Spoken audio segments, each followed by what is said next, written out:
नमस्कार, हिमाचल बुलेटिन में आपका स्वागत है और आपके साथ मैं हूं नेहा हबीब। कोरोना के कारण जीवन नहीं रुक सकता है। शिमला में रहकर काम करता हूं तो विपक्षी कहते हैं कि घर से नहीं निकलते, लोगों के बीच जाकर काम करता हूं तो उस पर भी सवाल उठाए जाते हैं। ऐसे में अब कांग्रेस नेताओं की इन बातों पर सोचना छोड़ प्रदेश में विकास को और गति देने का प्रयास किया जा रहा है। यह बात मुख्यमंत्री जयराम ठाकुर ने सुलह विधानसभा के ठाकुर द्वारा में लगभग 80 करोड़ रुपए के 23 विकास कार्य के शिलान्यास और उद्घाटन के बाद संबोधन में सब मार्गदर्शन करते हैं कि कोरोना में ये करना चाहिए था, वो करना चाहिए था, ऐसा करना चाहिए था, वैसा करना चाहिए था। और कुछ लोग तो ऐसे हैं जो हिमाचल प्रदेश की विधानसभा में पहली बार पहुंचे हैं और सोशल मीडिया में, फेसबुक में जाकर के ऐसे ऐसे संदेश देते हैं जैसा ऐसा लगता है कि इनकी कई पीढ़ियों ने कोरोना के खिलाफ लड़ी है लड़ाई। इनके पास अनुभव इतना ज्यादा है, ऐसा मार्गदर्शन करने की कोशिश कर रहे हैं। और हम इन कांग्रेस के मित्रों को यह जरूर कहना चाहते हैं, कम से कम हिमाचल पूरे देश भर में एक ऐसा राज्य है जहां कोरोना को सबसे बेहतर ढंग से टैकल किया है, हैंडल किया है। मुख्यमंत्री जयराम ठाकुर द्वारा किन्नौर के लिए गए कई योजनाओं का शिमला से ऑनलाइन उद्घाटन और शिलान्यास किए जाने के बाद शीत मरुस्थल किन्नौर में सियासी पारा चढ़ने लगा है। जिले के कांग्रेस और भाजपा नेताओं में एक दूसरे पर वार और पलटवार करने का दौर शुरू हो चुका है। कांग्रेस विधायक जगत सिंह नेगी द्वारा सीएम द्वारा शिमला से ऑनलाइन किए गए उद्घाटन और शिलान्यास पर दिए गए बयान पर प्रदेश वन विभाग उपाध्यक्ष सूरत नेगी ने पलटवार भी किया है। जिला किन्नौर के अंदर श्रद्धेय ठाकुर जयराम जी के आशीर्वाद से 5 अगस्त को जो उद्घाटन और शिलान्यास हुए हैं वो जो है बिल्कुल नियमानुसार हुए हैं। जो उद्घाटन हमने किया है पूरी तरह से जो है कंप्लीट है। और जिस तरह से कांग्रेस के विधायक का फट्टा मास्टर विधायक के रूप में जो किन्नौर में जाने जाते हैं, उसका जो आरोप है कि ये पूरे नहीं है, इनकम्प्लीट जो है उद्घाटन शिलान्यास किए गए हैं, वो बेसलेस है, तथ्यों से परे है। और इनका जो इस तरह का अनाप शनाप बयानबाजी है वो इस बात को दर्शाता है कि किन्नौर के विकास से पूरी तरह से ये फ्रस्ट्रेट हुए हैं। इनके पास कोई मुद्दा नहीं है, उसके कारण इस तरह की बातचीत कर रहे हैं।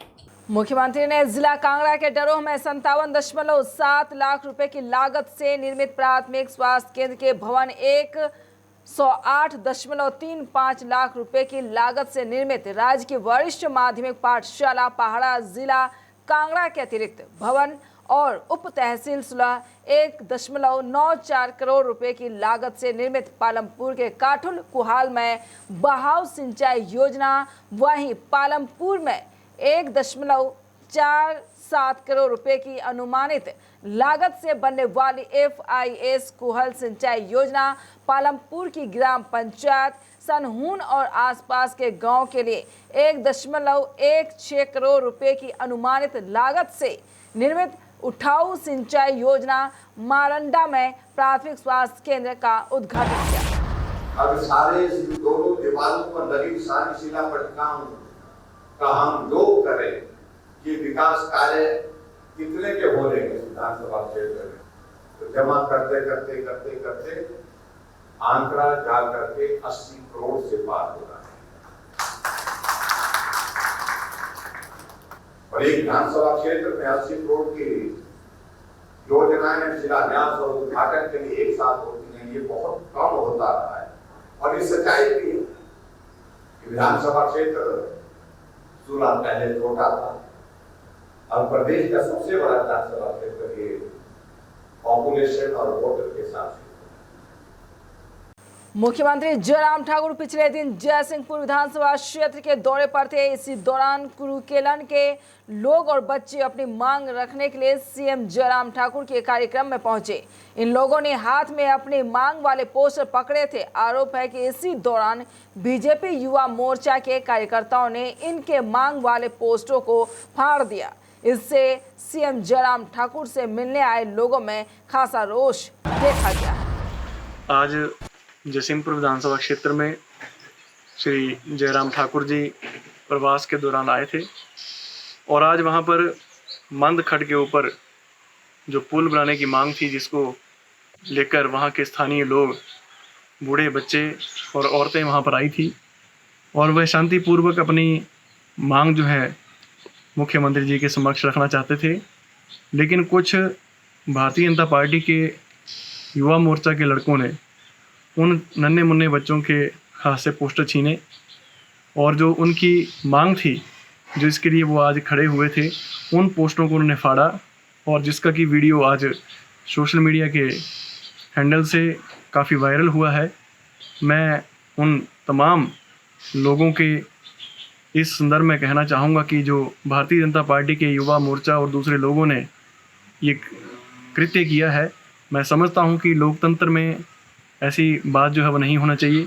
वह केवल अपनी मांग मुख्यमंत्री के समक्ष रखना चाहते थे, लेकिन जिस तरीके से उनके साथ ये व्यवहार हुआ है ये अति निंदनीय है और मुख्यमंत्री और विधायक महोदय जो हैं इसके ऊपर कड़ा संज्ञान लें और उन लोगों की मांग को जो है पूरा करने का अपनी ओर से भरसक प्रयास करें।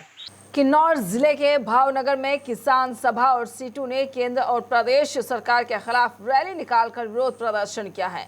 भावनगर स्थानीय बाजार होते हुए एसडीएम कार्यालय तक लाल झंडाधारियों ने देश और प्रदेश में बढ़ती हुई महंगाई पर केंद्र और प्रदेश सरकार के खिलाफ जमकर नारेबाजी की।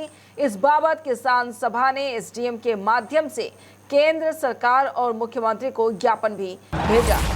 आज जो किसान मुक्ति दिवस के रूप में जो मनाया जा रहा है, 9 अगस्त 1942 को अंग्रेजों को भारत छोड़ो आंदोलन देश की जनता ने किया था। आज किसान बोर्ड ने कारपेट 9 अगस्त 2020 को कारपेट किसानी छोड़ो, क्योंकि कारपेट गिराने के जो दखल अंदाजी है उसके कारण किसान कमर तोड़ के रख दिया है। तो हमारे जो देशव्यापी किसानों की जो मांग है उसमें एक ही सबसे पहले तो कर्जा मुक्ति जो किसानों ने कर्जा लिया है छोटे मोटे, इसमें जो है ओलावृष्टि, अतिवृष्टि की सूखा, बीमारी शिमारी 100 किस्म की बीमारी उसमें है। तो उसी एवज में जो है कोरोना महामारी के चक्कर में जो है किसानों को जो बिल्कुल जीवना पर बेड़ा कर दिया है। तो इसलिए जो है इसको कर्जा मुक्ति दिया जाए। नंबर 2 तो पूरा दाम के स्वामीनाथन के सिफारिशों को भारत सरकार द्वारा मंजूर करने के बावजूद अब हम तो मांग करेंगे सीटू लागत से 50% अतिपोषित हो, उसके हिसाब से मिलना चाहिए।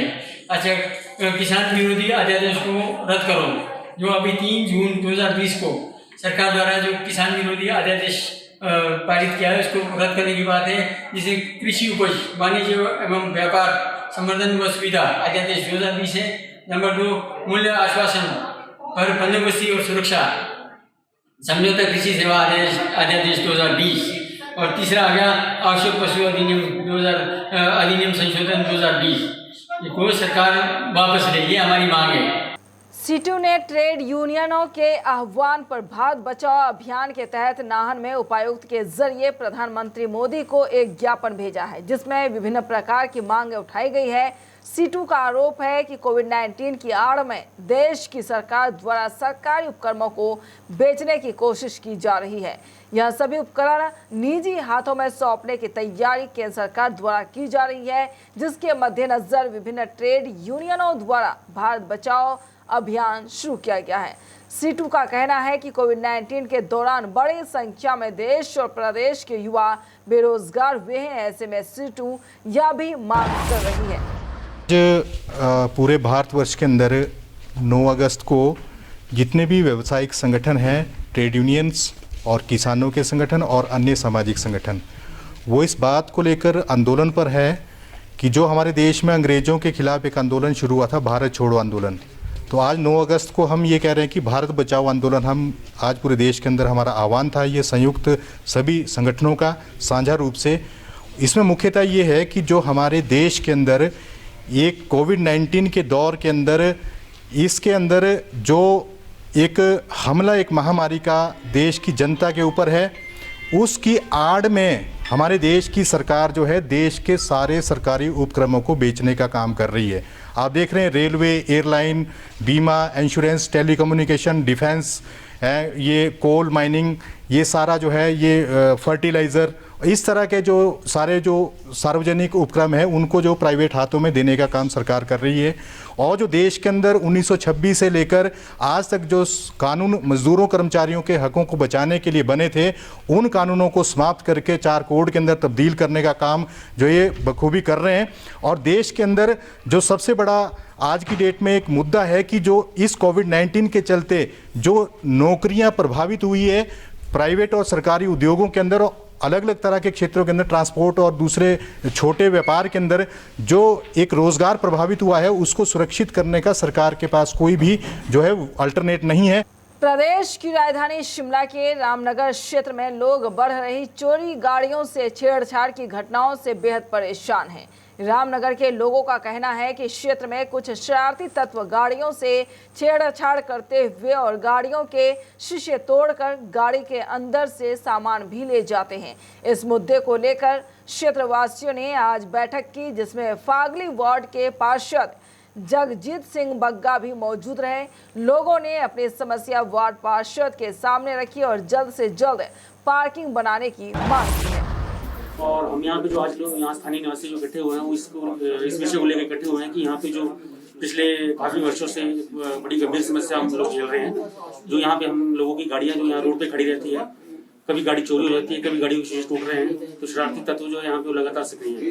उस विषय को लेकर हम आज यहाँ पे इकट्ठे हुए। ग्राम पंचायत घरोट ने बरोखडी खड्ड पर 81 मीटर लंबा वाहन योग्य पुल तैयार किया है। इस पुल के निर्माण से घरोट पंचायत के बरोखडी, धाली कोट, ठारू, टिक्करी इत्यादि गांवों के लगभग 1300 लोगों को मुख्य गौहर करसोग सड़क से जोड़ने की सुविधा प्राप्त हुई है। पुल के निर्माण पर कुल 21 लाख रुपए की राशि व्यय हुई है, जिसमें से 5 लाख रुपए 14वें वित्त आयोग से, 5 लाख रुपए मनरेगा से, 6 लाख रुपए योजना मद से व 5 लाख रुपए विकास में जन सहयोग मद के तहत व्यय किए गए हैं। पुल निर्माण का श्रेय पंचायत प्रधान सत्य प्रकाश उप प्रधान को जाता है। पूर्व विधायक यादवेंद्र गोमा ने कहा है कि क्या लोकतंत्र में अपनी मांग को अपने शीर्ष नेतृत्व के समक्ष रखना कोई गुनाह है। आज क्रू केलण के लोग बच्चे अपनी मांग रखने सीएम जयराम ठाकुर के कार्यक्रम में पहुंचे। जब इन लोगों के हाथ में पोस्टर लिखे हुए पकड़े थे तो कुछ भाजपा युवा मोर्चा के लड़कों ने इनके मांग के पोस्टरों को फाड़ दिया। लोकतांत्रिक अधिकार की हत्या की गई है। जैसे कि भगवान का रूप माना जाता है, उन बच्चों की जो बातें वो सुने। वो बच्चे चिल्ला चिल्ला के कह रहे हैं कि हमने पुल की मांग रखी थी, हम अपनी मांग लेके खड़े थे, लेकिन उस अंकल ने हमें धक्का दिया, फलाने अंकल ने हमें धक्का दिया, हमारे पोस्टर छीन लिए। उन बच्चों के साथ इस भारतीय जनता पार्टी और भारतीय जनता पार्टी के नेताओं ने क्या संदेश दिया आने वाले युगों के लिए, आने वाले समय के लिए। तो मेरी आप सभी से ये आग्रह है, पत्रकारों के माध्यम से भी, कि सरकार इसके ऊपर कोई ना कोई जो है वो एक्शन ले, और जो ये लोग हैं जिन्होंने इस अभिनय कृत्य को अंजाम दिया है उनके ऊपर जो है FIR करे, उनके ऊपर जो है कोई ना कोई कानूनी कार्रवाई जो है वो करे। नहीं तो जो है उन लोगों के साथ, उन बच्चों के साथ जो है ये एक किस्म से बेन्यायी होगी।